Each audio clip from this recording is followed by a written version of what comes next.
Bueno, nos visita el concejal Gustavo Cobos. Concejal, muchas gracias por aceptar la invitación. No, gracias a ustedes por invitarme. Antes de hablar sobre el agua, me gustaría hablar un poco sobre la sesión de hoy. El Consejo Deliberante aprobó un aumento del 200% del boleto de colectivos. Usted votó en contra. Nosotros con José María Canelada votamos en contra.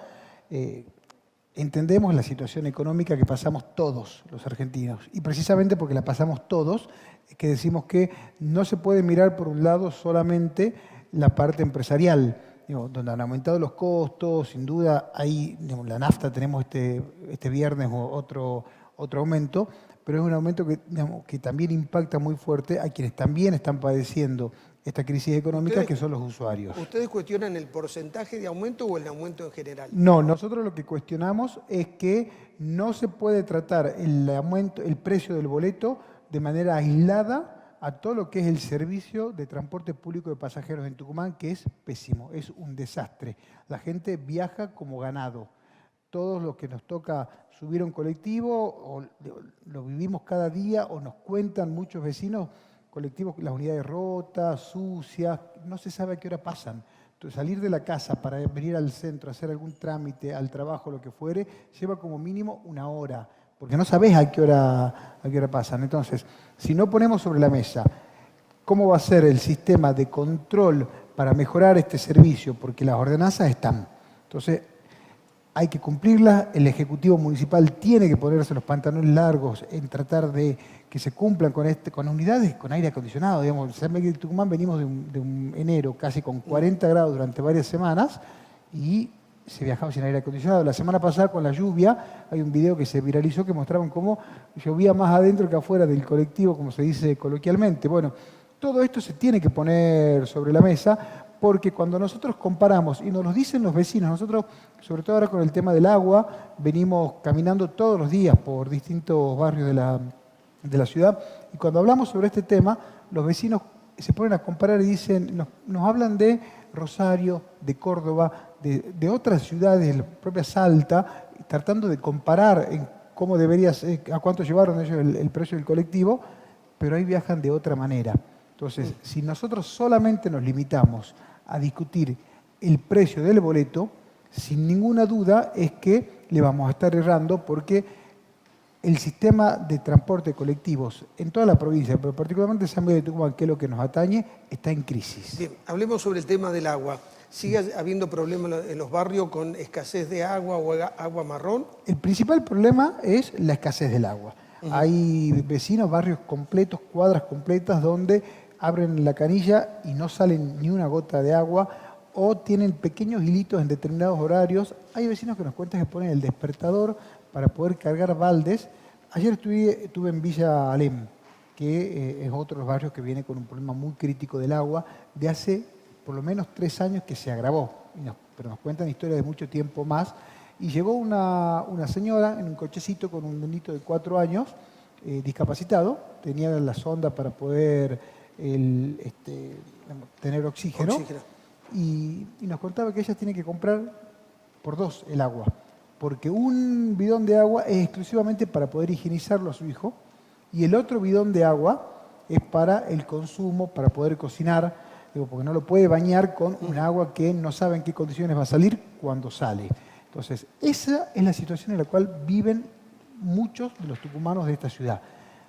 Y el otro problema sigue siendo la turbiedad del agua, esta agua marrón, en el mejor de los casos, amarronada, porque a nosotros nos tocó tener la semana pasada estudios que nos indicaban que no solamente el agua tenía un color que no era el adecuado, sino que en algunos casos había presencias de coliformes, que si bien es cierto, no necesariamente son, digamos, de esta semana o de la semana anterior, porque el del coliformes es algo de junio del año pasado. Lo que nos demuestra es que hace meses que en San Miguel de Tucumán el agua no es potable o no cumple con los requerimientos del Código Alimentario Nacional para ser considerada potable, que es básicamente 3 cosas que la aprendíamos en el primario: inolora, incolora e insípida. Digamos, sin olor, sin color y sin sabor. ¿Cómo observó, cómo reacciona frente a la conferencia de prensa que el viernes dieron en Casa de Gobierno? El ministro de Obras Públicas, el titular de la SAT, estaba el ministro de Salud y bueno, estaba el titular también del ERCEP. La verdad, tenía otra expectativa cuando supe que convocaban a conferencia de prensa, porque pensé que nos podían dar alguna respuesta más que explicaciones. Digo, porque es como que salieron a escudarse de lo que se había presentado diciendo esos análisis que nosotros venimos pidiendo hace varias semanas, que nos muestren para saber cómo era el agua, ellos la hicieron y en 15 minutos tenían como un diagnóstico de toda la ciudad de San Miguel de Tucumán diciendo que el agua era potable. Nos hablan de que se canalizan los reclamos que hacen los vecinos cuando no podemos saber cuántos son, a pesar de habérselo pedido al titular del ERCEP. También nos dicen que los reclamos por el mal servicio que hay y el descuento que por ley corresponde que otorguen en la boleta, se otorgan cuando los vecinos nos dicen exactamente todo lo contrario y peregrinan meses y meses y meses sin que sus expedientes se muevan en el organismo de control. Y la verdad que yo tenía la expectativa de que hubieran hecho algunos anuncios para llevar tranquilidad a la gente. Estábamos la semana pasada, el miércoles de la semana pasada, anterior a la conferencia de prensa nuestra, en Villa 9 de Julio en una reunión y una vecina nos decía con mucha angustia y hasta con enojo, muy atendible y entendible lo que ella planteaba. Digamos, nos decíamos, ¿cómo hago para saber que el agua que está saliendo de la canilla de mi casa, la que le estoy dando a mi mamá que está enferma, es un agua que no la está enfermando más? Y lo decía con desesperación. Y esperábamos que hubiera habido alguna respuesta del Poder Ejecutivo concreta a esta demanda. Los vecinos de San Miguel de Tucumán no toman agua de las canillas.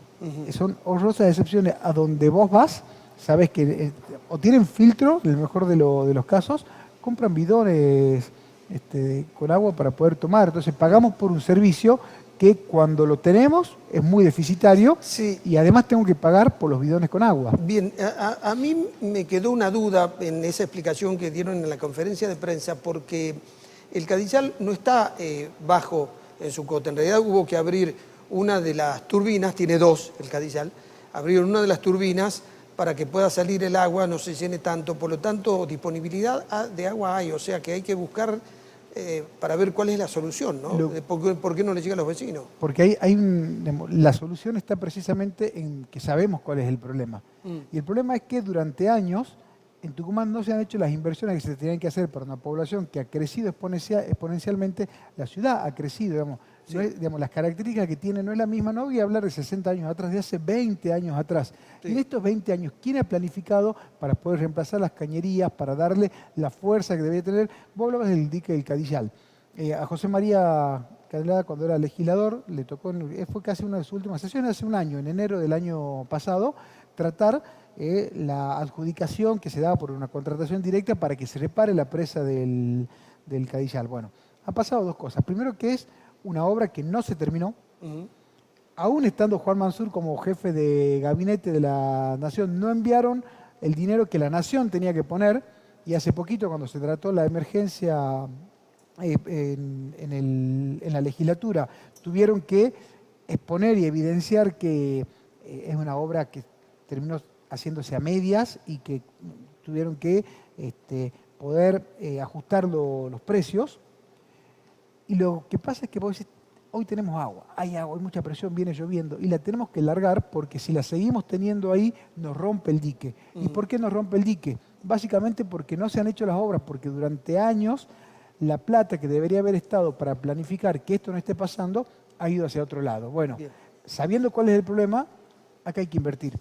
Hay que invertir, hay que mostrar y decirle a los tucumanos cuál es el programa, cuál es el plan de obras para que salgamos de una vez por toda esta situación y en el medio tomar las medidas paliativas, ya sea entregando agua o haciendo los pequeños arreglos que deban realizarse para que todos los barrios de San Miguel de Tucumán y de la provincia, porque esto nos llega de varios lugares del Gran San Miguel de Tucumán que tienen exactamente el mismo problema. Gustavo Cobos, muchas gracias. No, gracias a vos, Pedro, por la invitación. Ya volvemos.